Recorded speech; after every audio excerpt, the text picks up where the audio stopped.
recurso, hoje a gente depende, né, o recurso do fundo ele sai 100% do recurso da fundação. Então nós tínhamos lá 100 mil neste ano, né, então se fechou ali nos 95 mil para poder abarcar projetos de até 15 mil, foram 6 projetos contemplados. Né, os outros 5 mil se ficou ali para despesas administrativas, né, do sistema em si e do conselho.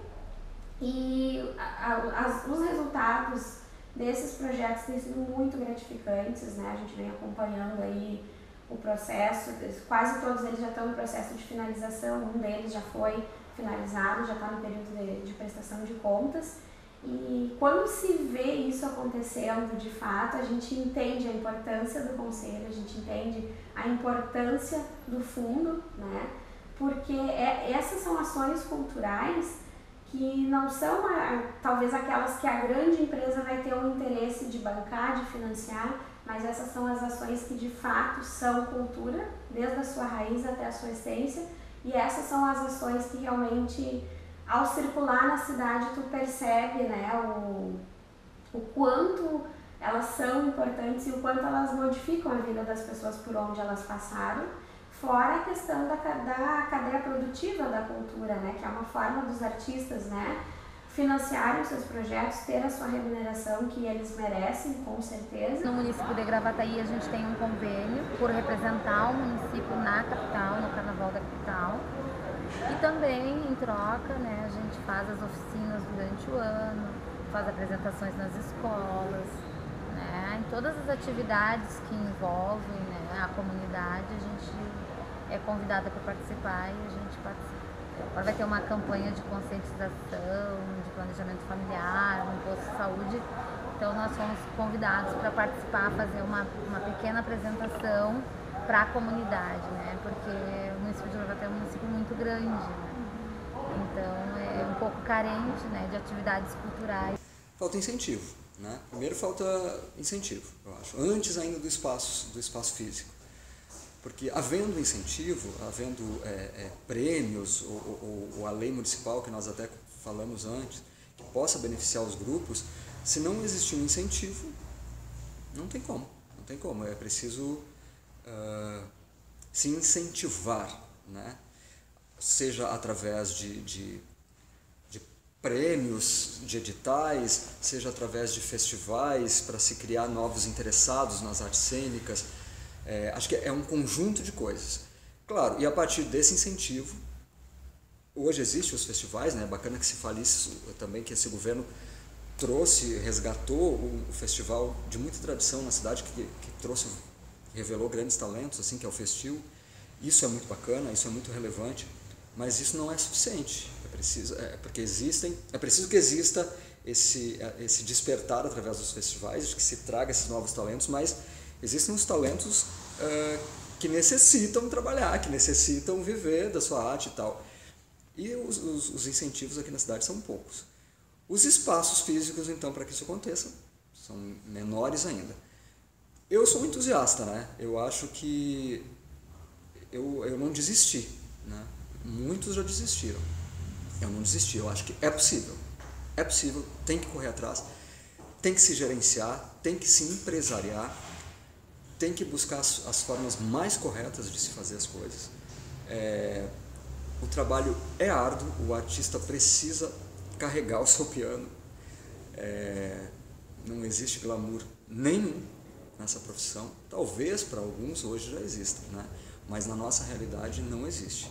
Então, assim, é uma batalha realmente. E para que nessa batalha a gente possa se sair vencedor, eu acho que a gente precisa da união de forças, né? Da união de forças do poder público, de iniciativas como as tuas, né? De pessoas inteligentes, de pessoas que busquem realmente, que defendam a arte, né? E a cultura como bandeira. Olha, o que se busca sempre é a valorização, né, dos escritores locais e que os órgãos oficiais, os órgãos públicos do município reconheçam o trabalho desempenhado por esse grupo de abnegados que está aí a difundir, né, uma parte da cultura da cidade, que poderia, né, ser mais reconhecido do que é o nosso trabalho. A gente reconhece, valoriza, dá nota 10 para a Feira do Livro, mas acho que podemos e queremos bem mais do que isso. Podemos até citar uma preocupação que existe com um espaço físico na cidade, da maior importância, que é o quiosque da cultura, e o segmento literário, o Clube Literário de Gravataí, ainda não teve oportunidade de utilizá-lo. Em relação às publicações também, acho que talvez, sei lá, amanhã ou depois, em relação ao Fundo de Cultura, recursos que possam, para além de uma Feira do Livro, valorizar as publicações e edições dos trabalhos que às vezes a gente faz com uma edição muito limitada em quantidade de exemplares. Poderia o poder público também ajudar, sendo meio, quem sabe, de buscar recursos, não tirar do próprio cofre, mas ser um facilitador também na divulgação desses trabalhos. E a gente não vive fazendo livro para lançar na feira para ganhar dinheiro. A gente faz o livro para pagar e vende para pagar parte da despesa, né? E todos os escritores locais, não tem, sem exceção, fazem isso com muito gosto de publicação, mas tendo que bancar esse trabalho. Ele se sustenta, mas com muito trabalho voluntário. Todos os eventos que a gente faz dentro do CTG, Semana Farroupilha, eventos de aniversário, tudo isso, nós não contratamos pessoas e não remuneramos pessoas para fazer isso. Isso está dentro do quadro dos associados, que por ter um custo de anuidade muito baixo, se dispõem e são tranquilos em fazer, para que esse custo remuneratório que teríamos se transforme isso em renda para o CTG. Então, se nós tivéssemos que remunerar a parte profissional que são feitos aqui dentro dos eventos que são feitos aqui, eu acredito que o CTG não teria hoje condições como sobreviver. A escola, ela participa de competição e a escola não pode se ausentar de nenhum desfile. Se a escola pediu afastamento de um desfile, ela tem que ficar 3 anos afastada do carnaval. 3 anos afastada do carnaval, ela corre o risco de não retornar mais, de se extinguir.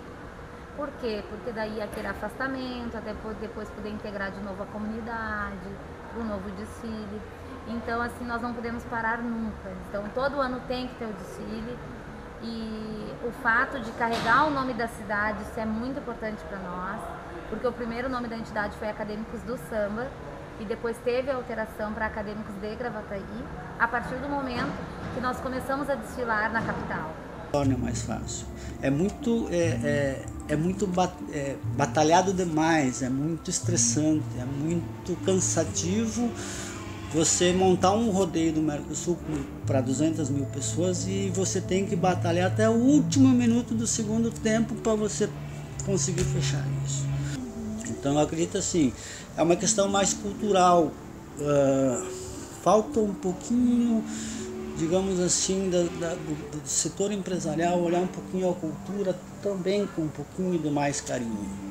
Seria essa, eu acho que se eles começarem a olhar isso com um pouquinho de mais carinho, com um pouquinho de mais vontade política e participativa, eu acredito que seria mais fácil você fazer um evento cultural. O que acontece é que serve a alguns interesses, né? Interesses próprios, assim.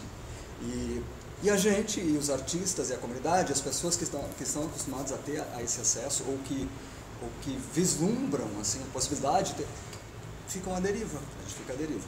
Então, hoje, a minha opinião, sinceramente, é que não existe uma política cultural na cidade.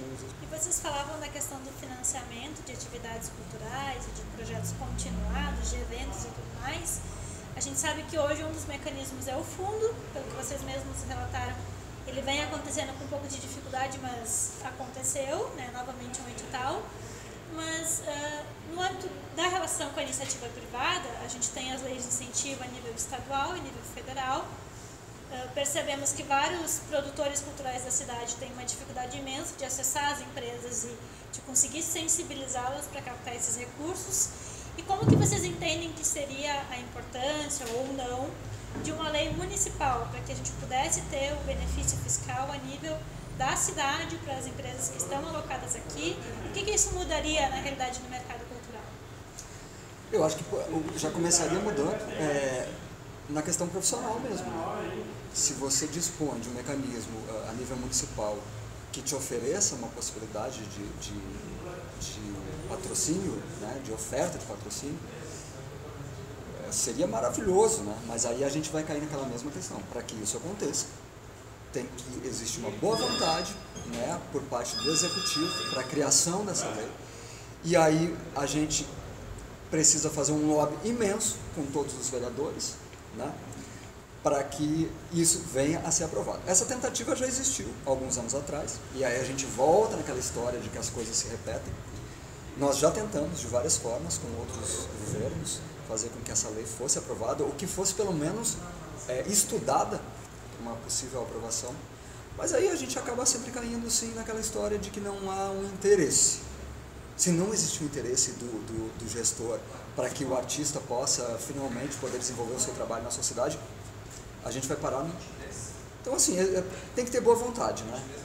Como é que o artista faz a sua arte e ao mesmo tempo concretiza o empreendimento?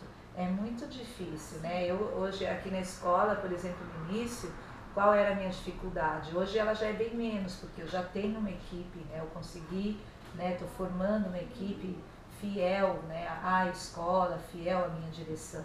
Mas no início eu tinha que dar aula, tinha que criar metodologia, tinha que criar o espetáculo, tinha que cuidar da administração, fazer o marketing, né? Quer dizer, tudo realmente ainda muito dependia de mim, né? Hoje ainda depende, mas hoje eu consigo, olha, sei lá, liga para aquela pessoa daquela revista e tenta ver para mim, sabe, eu consigo delegar um pouco algumas coisas para outras pessoas, mas ainda assim a gente, né, é bem difícil, assim, eu diria assim, que para quem quiser fazer um negócio como esse, pode fazer, é rentável, ele é rentável assim, ó, você não vai ficar milionário, é o seu trabalho, né? Acho que existe uma falta de estímulo, né? As pessoas, elas começam a surgir a partir do momento que elas se sentem estimuladas, né? E eu acho que é papel também da Fundação de Arte e Cultura, enfim, eu sempre falo isso porque é o órgão aqui que nos... acho que tem que existir uma preocupação também da entidade em estimular, em incentivar, assim como estimula a dança, as artes cênicas, ou deveria estimular também o audiovisual, né? É preciso se criar estímulos, né? Porque senão as pessoas elas não vão surgir assim. Preciso que se exista alguma coisa, um prêmio, assim como existiu agora o prêmio de incentivo às artes visuais aqui, né? É preciso que exista uma política cultural efetiva. Se não existe a política cultural, as pessoas elas vão procurar outros meios. Elas vão para Porto Alegre, elas vão para cidades maiores, elas vão buscar outras fontes, recursos próprios. Não é que não exista quem faça. Existe quem faça. Elas precisam ter acesso a esse mecanismo, né? A oferta de um investimento, ou de um prêmio, enfim, seja lá como for o acesso. Mas ela precisa ter... Esse estímulo tem que surgir através da Fundação de Arte e Cultura. Precisa que isso seja gerado de alguma forma.